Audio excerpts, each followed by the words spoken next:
Hello ਦੋਸਤੋ, ਅੱਜ ਆਪਾਂ ਫਿਰ ਨਵਾਂ ਟੌਪਿਕ ਸਟਾਰਟ ਕਰਨ ਲੱਗੇ ਆ। ਅੱਜ ਦਾ ਟੌਪਿਕ ਹੈਗਾ ਆਪਣਾ ਸੰਵਿਧਾਨ ਸਭਾ। ਠੀਕ ਹੈ, ਹੁਣ ਆਪਾਂ ਦੇਖਾਂਗੇ ਸ਼ੁਰੂਆਤ ਜਿਹੜਾ ਇੰਡੀਆ ਦਾ ਕਨਸਟੀਟਿਊਸ਼ਨ ਹੈ। ਇਹ ਤੁਸੀਂ ਹਰੇਕ ਪੇਪਰ ਦੇ ਵਿੱਚ ਪੜ੍ਹਦੇ ਹੋ, ਚਾਹੇ ਕੰਪੀਟੀਸ਼ਨ ਦੀ ਤਿਆਰੀ ਕਰ ਲਓ, ਪੀਐਸ ਟੈਟ ਹੋ ਗਿਆ, ਮਾਸਟਰ ਕੈਡਰ ਹੋ ਗਿਆ। ਸੰਵਿਧਾਨ ਬਾਰੇ ਤੁਹਾਨੂੰ ਬੇਸਿਕ ਪਤਾ ਹੋਣਾ ਚਾਹੀਦਾ। ਅੱਜ ਆਪਾਂ ਉਹ ਬੇਸਿਕ ਤੋਂ ਸ਼ੁਰੂਆਤ ਕਰਾਂਗੇ ਸੰਵਿਧਾਨ ਸਭਾ ਬਾਰੇ। ਸਿੰਪਲ ਜੀ ਗੱਲ ਹੈ ਜੀ, ਸੰਵਿਧਾਨ ਇੱਕ ਬੁੱਕ ਹੈ। ਠੀਕ ਹੈ, ਇਸ ਬੁੱਕ ਦੇ ਵਿੱਚ ਕੁਝ ਨਿਯਮ ਲਿਖੇ ਹੋਏ ਆ ਜਿਨ੍ਹਾਂ ਨੂੰ ਮੰਨ ਕੇ ਸਰਕਾਰਾਂ ਕੰਮ ਕਰਦੀਆਂ। ਪਹਿਲਾਂ ਇਹ ਤੋਂ ਪਹਿਲਾਂ ਰਾਜਤੰਤਰ ਹੁੰਦਾ ਸੀ। ਰਾਜਤੰਤਰ ਦੇ ਵਿੱਚ ਕੋਈ ਵੀ ਕਿਸੇ ਦੀ ਮਤਲਬ ਰਾਜੇ ਨੇ ਜੋ ਕਹਿਤਾ ਉਹੀ ਗੱਲ ਅੰਤਿਮ ਮੰਨੀ ਜਾਂਦੀ ਸੀ।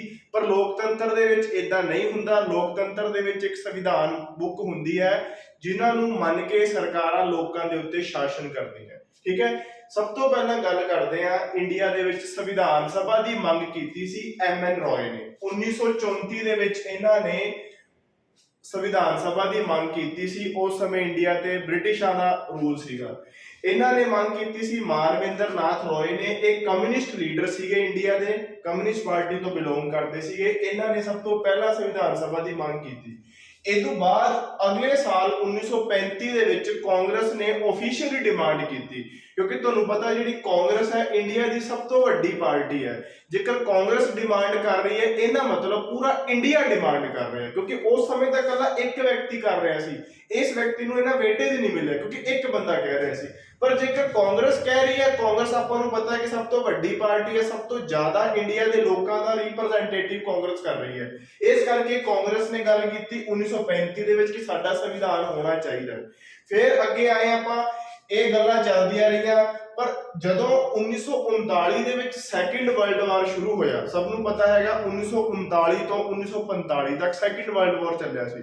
1939 ਦੇ ਵਿੱਚ ਸੈਕਿੰਡ ਵਰਲਡ ਵਾਰ ਸ਼ੁਰੂ ਹੋਇਆ। ਅੰਗਰੇਜ਼ਾਂ ਨੂੰ ਭਾਰਤੀ ਲੋਕਾਂ ਦੀ ਲੋੜ ਸੀ ਜਿਹੜੇ ਉਹਨਾਂ ਦੇ ਬਿਹਾਫ ਤੇ ਲੜਾਈ ਕਰ ਸਕਣ ਯੂਰਪ ਦੇ ਵਿੱਚ ਜਾ ਕੇ।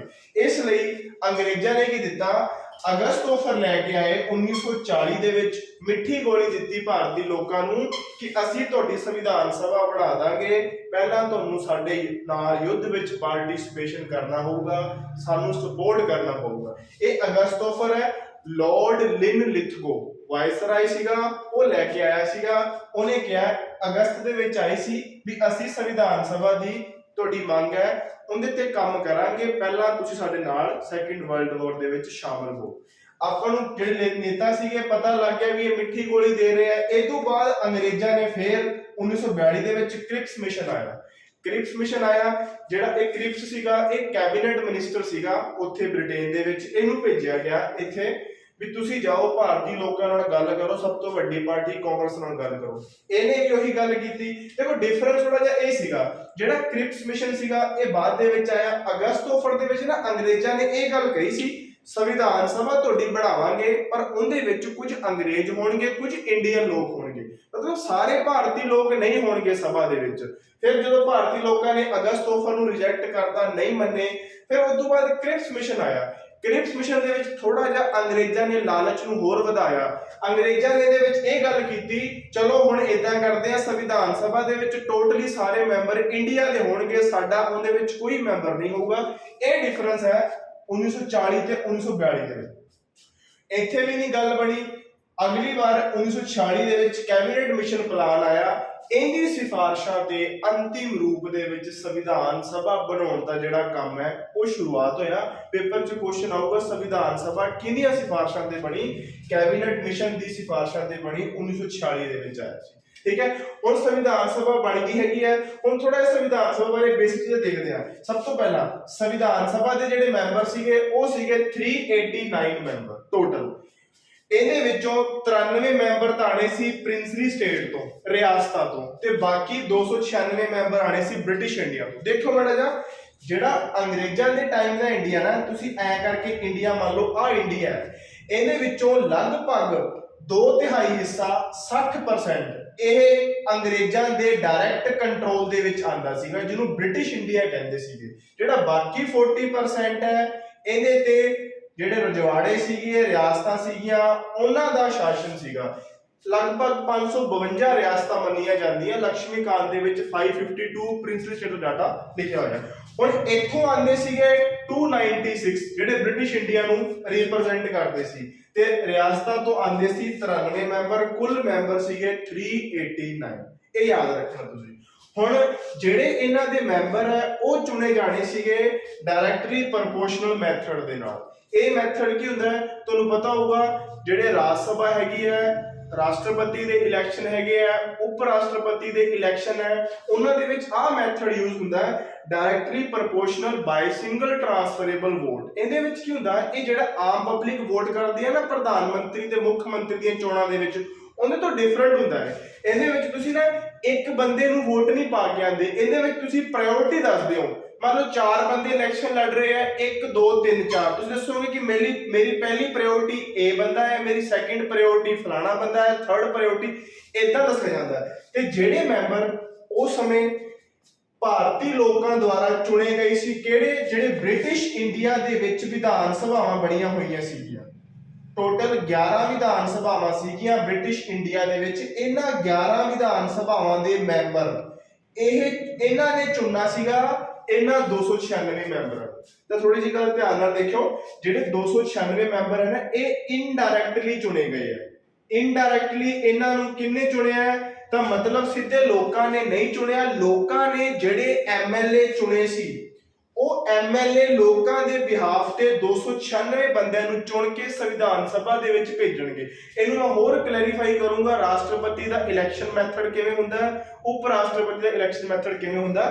ਹੁਣ ਇਹ ਸਮਝ ਲਓ, ਜਿਹੜੇ ਰਿਆਸਤਾਂ ਸੀਗੀਆਂ ਇਹ ਸਾਰੇ ਦੇ ਸਾਰੇ ਮੈਂਬਰ ਰਾਜਿਆਂ ਵੱਲੋਂ ਨੋਮੀਨੇਟ ਕੀਤੇ ਜਾਣੇ ਸੀ, ਠੀਕ ਹੈ ਜੀ।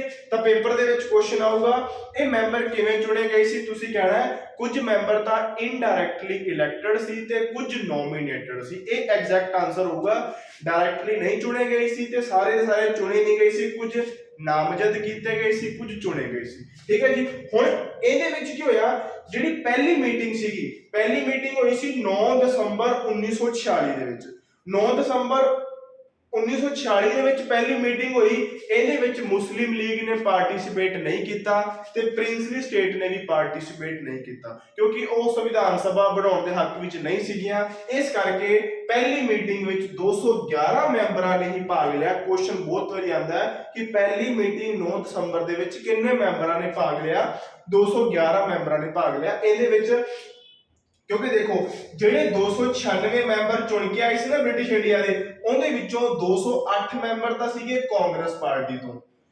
ਇਹ ਜਿਹੜਾ ਤੇ ਜਿਹੜੇ ਮਤਲਬ ਮੈਂਬਰ ਸੀਗੇ ਮੁਸਲਿਮ ਲੀਗ ਤੋਂ, ਉਹ ਕਿੰਨੇ ਸੀਗੇ, ਤੇ ਇੱਕ ਸੀਗੇ ਅਦਰਸ, ਮਤਲਬ ਇਹਦੇ ਵਿੱਚ ਇੰਡੀਪੈਂਡੈਂਟ ਵੀ ਸੀਗੇ, ਇਹ ਸੀਗੇ 15। ਤੇ ਜਿਹੜੇ ਬਾਕੀ ਰਹਿ ਗਏ ਲਗਭਗ ਇਹ ਰਹਿ ਗਏ 73। ਜਿਹੜੇ ਆ ਹੈਗੇ ਆ 73, ਇਹ ਮੁਸਲਿਮ ਲੀਗ ਤੋਂ ਆਂਦੇ ਸੀ, 208 ਕਾਂਗਰਸ ਤੋਂ ਤੇ 15 ਅਦਰਸ। ਤਾਂ ਹੁਣ ਦੇਖੋ, ਮੁਸਲਿਮ ਲੀਗ ਨੇ ਪਾਰਟਿਸਿਪੇਟ ਨਹੀਂ ਕੀਤਾ, ਪ੍ਰਿੰਸਲੀ ਸਟੇਟ ਦੇ 93 ਨੇ ਵੀ ਨਹੀਂ ਪਾਰਟਿਸਿਪੇਟ ਕੀਤਾ, ਕਾਂਗਰਸ ਤੇ ਇਹਨਾਂ ਨੇ ਪਾਰਟਿਸਿਪੇਸ਼ਨ ਮਿਲਾ ਕੇ 211 ਮੈਂਬਰਾਂ ਨੇ ਪਹਿਲੀ ਮੀਟਿੰਗ ਦੇ ਵਿੱਚ ਭਾਗ ਲਿਆ ਸੀ, ਠੀਕ ਹੈ। ਇਸ ਤੋਂ ਬਾਅਦ 1947 ਦੇ ਵਿੱਚ ਇੱਕ ਮਾਊਂਟ ਬੈਟਨ ਪਲਾਨ ਆਇਆ ਸੀ। ਮਾਊਂਟ ਬੈਟਨ ਪਲਾਨ ਆਇਆ 1947 ਦੇ ਵਿੱਚ। ਉਹਦੇ ਨਾਲ ਜਿਹੜਾ ਥੋੜਾ ਜਿਹਾ ਸੰਵਿਧਾਨ ਸਭਾ ਦਾ ਜਿਹੜਾ ਸਿਸਟਮ ਸੀਗਾ, ਮਤਲਬ ਇੰਨੇ ਮੈਂਬਰ ਹੋਣਗੇ, ਉਹ ਥੋੜਾ ਜਿਹਾ ਚੇਂਜ ਹੋ ਗਿਆ, ਕਿਉਂਕਿ ਮਾਊਂਟ ਬੈਟਨ ਪਲਾਨ ਨੇ ਇਹ ਕਹਿਤਾ ਸੀਗਾ ਕਿ ਪਾਕਿਸਤਾਨ ਤੇ ਇੰਡੀਆ ਵੱਖਰੇ ਵੱਖਰੇ ਦੇਸ਼ ਬਣਨਗੇ। ਫਿਰ ਪਾਕਿਸਤਾਨ ਬਣੂਗਾ ਤਾਂ ਪਾਕਿਸਤਾਨ ਆਪਣੀ ਅੱਡ ਸੰਵਿਧਾਨ ਸਭਾ ਬਣਾਊਗਾ, ਇੰਡੀਆ ਦੇ ਵਿੱਚ ਤਾਂ ਪਹਿਲਾਂ ਬਣੀ ਪਈ ਹੈ। ਫਿਰ ਕੀ ਹੋਗਾ, ਮਾਊਂਟ ਬੈਟਨ ਪਲਾਨ ਨੇ ਇਹਨਾਂ ਦੀ ਸੰਖਿਆ ਘਟਾ ਦਿੱਤੀ। ਜਿਹੜੇ ਆ 296 ਮੈਂਬਰ ਸੀਗੇ, 208 ਕਾਂਗਰਸ ਦੇ ਸੀਗੇ ਤੇ 15 ਆ ਸੀਗੇ। ਵੈਸੇ ਤਾਂ ਬਣਦੇ ਹੈਗੇ ਆ ਇਹ 223, ਪਰ 223 ਸਾਰੇ ਹੈ ਨਹੀਂ ਸੀ, ਕੁਝ ਬੰਦੇ ਗੈਰ ਹਾਜ਼ਰ ਸੀਗੇ ਤੇ 211 ਬੰਦਿਆਂ ਨੇ ਭਾਗ ਲਿਆ ਸੀਗਾ। ਇਹ ਕੁਐਸਚਨ ਆਉਂਦਾ। ਹੁਣ ਜਿਹੜਾ ਮਾਊਂਟ ਬੈਟਨ ਪਲਾਨ ਆਇਆ, ਉਹਦੇ ਨਾਲ ਜਿਹੜੀ ਸਭਾ ਸੀਗੀ, ਉਹਦੇ ਮਤਲਬ ਜਿਹੜਾ ਸਭਾ ਦੇ ਵਿੱਚ ਕੀ ਫਰਕ ਆਇਆ, ਥੋੜਾ ਜਿਹਾ ਬੇਸਿਕ ਦੇਖੋ ਕਿ ਉਹਦੇ ਨਾਲ ਮਾਊਂਟ ਬੈਟਨ ਪਲਾਨ ਦੇ ਨਾਲ ਕੀ ਹੋਇਆ, ਜਿਹੜੇ ਕੁੱਲ ਮੈਂਬਰ ਹੋ ਗਏ 299। 299 ਦੇ ਵਿੱਚ 229 ਤਾਂ ਉਵੇਂ ਹੋ ਗਏ ਬ੍ਰਿਟਿਸ਼ ਇੰਡੀਆ ਤੋਂ।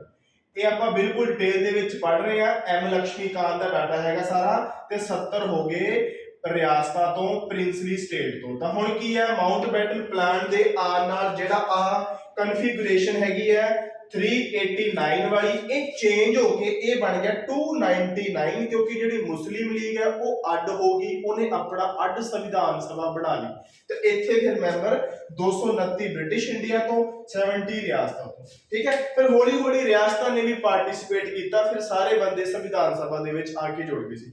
ਇੱਕ ਚੇਂਜ ਹੋਰ ਆਇਆ ਮਾਊਂਟਬੈਟਨ ਪਲਾਨ ਦੇ ਨਾਲ, ਸੰਵਿਧਾਨ ਸਭਾ ਨੂੰ ਦੋ ਕੰਮ ਸੌਂਪਦੇ, ਇੱਕ ਕੰਮ ਸੀਗਾ ਕਾਨੂੰਨ ਬਣਾਉਣ ਦਾ ਤੇ ਇੱਕ ਕੰਮ ਸੀਗਾ ਸੰਵਿਧਾਨ ਬਣਾਉਣ ਦਾ।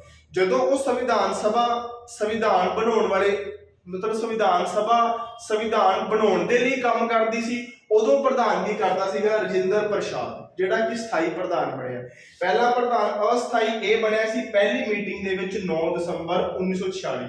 ਉਦੋਂ ਬਾਅਦ ਨੈਕਸਟ ਮੀਟਿੰਗ ਦੇ ਵਿੱਚ ਸਥਾਈ ਪ੍ਰਧਾਨ ਰਜਿੰਦਰ ਪ੍ਰਸਾਦ ਬਣਿਆ ਸੀਗਾ। ਹੁਣ ਕੁਐਸਚਨ ਕਈ ਵਾਰੀ ਇਦਾਂ ਆਉਂਦਾ ਕਿ ਸੰਵਿਧਾਨ ਸਭਾ ਜਦੋਂ ਕਾਨੂੰਨ ਬਣਾਉਣ ਦੇ ਲਈ ਕੰਮ ਕਰਦੀ ਸੀ ਉਦੋਂ ਪ੍ਰਧਾਨ ਕੌਣ ਹੁੰਦਾ ਸੀ, ਜਦੋਂ ਸੰਵਿਧਾਨ ਸਭਾ ਬਣਾਉਣ ਦੇ ਲਈ ਕੰਮ ਕਰਦੀ ਸੀ ਉਦੋਂ ਪ੍ਰਧਾਨ ਕੌਣ ਹੁੰਦਾ ਸੀ। ਜਦੋਂ ਇਹ ਕਰਦੀ ਸੀ ਸੰਵਿਧਾਨ ਬਣਾਉਣ ਦਾ ਕੰਮ ਉਦੋਂ ਪ੍ਰਧਾਨਗੀ ਕਰਦਾ ਸੀ ਰਜਿੰਦਰ ਪ੍ਰਸਾਦ, ਤੇ ਜਦੋਂ ਇਹ ਕਰਦੀ ਸੀ ਪਾਰਲੀਮੈਂਟ ਦੇ ਵਾਂਗੂ ਕਾਨੂੰਨ ਬਣਾਉਣ ਦਾ ਕੰਮ ਉਦੋਂ ਪ੍ਰਧਾਨਗੀ ਕਰਦਾ ਸੀਗਾ ਜੀ.ਵੀ. ਮਾਵਲੰਕਰ, ਜਿਹੜਾ ਭਾਰਤ ਦਾ ਪਹਿਲਾ ਸਪੀਕਰ ਮੰਨਿਆ ਜਾਂਦਾ। ਇਹ ਕੁਐਸਚਨ ਆਇਆ ਹੋਇਆ ਪੇਪਰ ਦੇ ਵਿੱਚ। ਠੀਕ ਹੈ, ਹੁਣ ਤੁਸੀਂ ਯਾਦ ਕਰਨਾ ਦੋ ਚੇਂਜਸ ਆਏ ਸੀਗੇ, ਇੱਕ ਤਾਂ ਸੰਖਿਆ ਘਟ ਗਈ, ਇੱਕ ਸੰਵਿਧਾਨ ਸਭਾ ਨੂੰ ਦੋ ਕੰਮ ਮਿਲ ਗਏ, ਇੱਕ ਕਾਨੂੰਨ ਬਣਾਉਣ ਦਾ, ਇੱਕ ਸੰਵਿਧਾਨ ਬਣਾਉਣ ਦਾ। ਪਰ ਇਹ ਦੋਵੇਂ ਕੰਮ ਅੱਡ-ਅੱਡ ਡੇ ਤੇ ਕਰਨੇ ਸੀਗੇ। ਇਦਾਂ ਨਹੀਂ ਵੀ ਅੱਜ ਤੁਸੀਂ ਸੰਵਿਧਾਨ ਬਣਾਉਣ ਦਾ ਹੀ ਕੰਮ ਕਰ ਰਹੇ ਹੋ ਤੇ ਕਾਨੂੰਨ ਬਣਾਉਣ ਦਾ ਵੀ ਕੰਮ ਕਰ ਰਹੇ ਹੋ, ਨਹੀਂ, ਇਹ ਅਲੱਗ-ਅਲੱਗ ਡੇ ਤੇ ਹੋਣਾ ਸੀਗਾ। ਇਸ ਕਰਕੇ ਸੰਵਿਧਾਨ ਸਭਾ ਦੀਆਂ ਟੋਟਲ 22 ਕਮੇਟੀਆਂ ਬਣਾਈਆਂ ਗਈਆਂ, ਇਹਨਾਂ ਵਿੱਚੋਂ ਟੋਟਲ ਕਮੇਟੀਆਂ ਬਣੀਆਂ ਸੀ 22।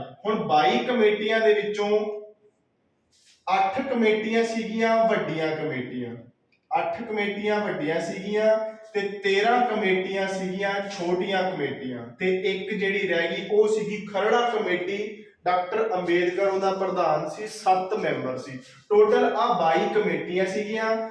ਤੇ ਜਿਹੜਾ ਸੰਵਿਧਾਨ ਸਭਾ ਹੈ ਆਪਾਂ ਨੂੰ ਪਤਾ ਹੈ ਕਿ 9 ਦਸੰਬਰ 1946 ਤੋਂ ਲੈ ਕੇ ਇਹਦੀ ਲਾਸਟ ਮੀਟਿੰਗ ਹੋਈ ਸੀਗੀ 24 ਜਨਵਰੀ 1950 ਤੇ ਇਹਨੇ ਲਗਭਗ 2 ਸਾਲ 11 ਮਹੀਨੇ 18 ਦਿਨ ਕੰਮ ਕੀਤਾ। ਪਰ ਪੇਪਰ ਦੇ ਵਿੱਚ ਕੁਐਸਚਨ ਆਉਂਦਾ ਹੈ ਕਿ ਫਿਰ ਇਸ ਤੋਂ ਬਾਅਦ ਸੰਵਿਧਾਨ ਸਭਾ ਭੰਗ ਹੋ ਗਈ ਸੀ? ਨਹੀਂ, ਭੰਗ ਨਹੀਂ ਹੋਈ ਸੀ।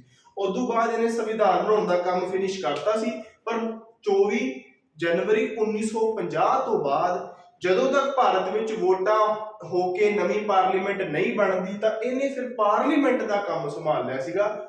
50 ਤੋਂ ਬਾਅਦ ਭੰਗ ਨਹੀਂ ਕੀਤੀ ਗਈ ਸੀ। ਤਾਂ ਯਾਦ ਰੱਖਣਾ ਹੈਗਾ, ਦੋ ਕੰਮ ਮਿਲੇ ਸੀਗੇ, ਅਲੱਗ-ਅਲੱਗ ਪ੍ਰਧਾਨ ਹੁੰਦਾ ਸੀ ਵੱਖਰੇ-ਵੱਖਰੇ ਕੰਮ ਦੇ ਲਈ। ਜਦੋਂ ਸੰਵਿਧਾਨ ਸਭਾ ਨੇ ਆਪਣਾ ਕੰਮ ਪੂਰਾ ਕਰ ਲਿਆ 24 ਜਨਵਰੀ 1950 ਨੂੰ, ਫਿਰ ਇਹਨੂੰ ਇੱਕ ਪ੍ਰੋਵੀਜ਼ਨਲ ਪਾਰਲੀਮੈਂਟ ਦਾ ਨਾਮ ਦਿੱਤਾ ਗਿਆ। ਪੇਪਰ ਦੇ ਵਿੱਚ ਇਹ ਕੁਐਸਚਨ ਆਉਂਦਾ ਕਿ ਭਾਰਤ ਦੀ ਪ੍ਰੋਵੀਜ਼ਨਲ ਪਾਰਲੀਮੈਂਟ ਕੌਣ ਹੈ? ਉਹ ਸੰਵਿਧਾਨ ਸਭਾ ਹੈ। ਪ੍ਰੋਵੀਜ਼ਨਲ ਦਾ ਮਤਲਬ ਇਹ ਹੁੰਦਾ ਵੀ ਜਦੋਂ ਆਪਣੀ ਅਸਲੀ ਪਾਰਲੀਮੈਂਟ ਬਣੀ ਸੀਗੀ, ਵੋਟਾਂ ਹੋਈਆਂ ਸੀ 51-52 ਦੇ ਵਿੱਚ, ਤੇ ਭਾਰਤ ਦੀ ਪਹਿਲੀ ਪਾਰਲੀਮੈਂਟ 1952 ਦੇ ਵਿੱਚ ਬਣੀ ਸੀ, ਤੇ ਫਿਰ 50 ਤੋਂ ਲੈ ਕੇ 52 ਤੱਕ 2 ਸਾਲ ਦੇ ਵਿੱਚ ਪਾਰਲੀਮੈਂਟ ਦਾ ਕੰਮ ਕਿਹਨੇ ਕੀਤਾ? ਸੰਵਿਧਾਨ ਸਭਾ ਨੇ ਕੀਤਾ। ਠੀਕ ਹੈ ਜੀ, ਤੇ ਆਹ ਡਿਫਰੈਂਟ ਇਹਨਾਂ ਦੇ ਉਹ ਸੀਗੇ। ਤਾਂ ਆਹ ਥੋੜਾ ਜਿਹਾ ਤੁਹਾਨੂੰ ਮਤਲਬ ਲੱਗ ਗਿਆ ਹੋਊਗਾ ਪਤਾ। ਜਿਹੜਾ ਹੋਰ ਬਾਕੀ ਇਹਦੇ ਬਾਰੇ ਡਾਟਾ ਹੈਗਾ ਉਹ ਆਪਾਂ ਨੈਕਸਟ ਕਲਾਸ ਵਿੱਚ ਡਿਸਕਸ ਕਰਾਂਗੇ। Thank you so much.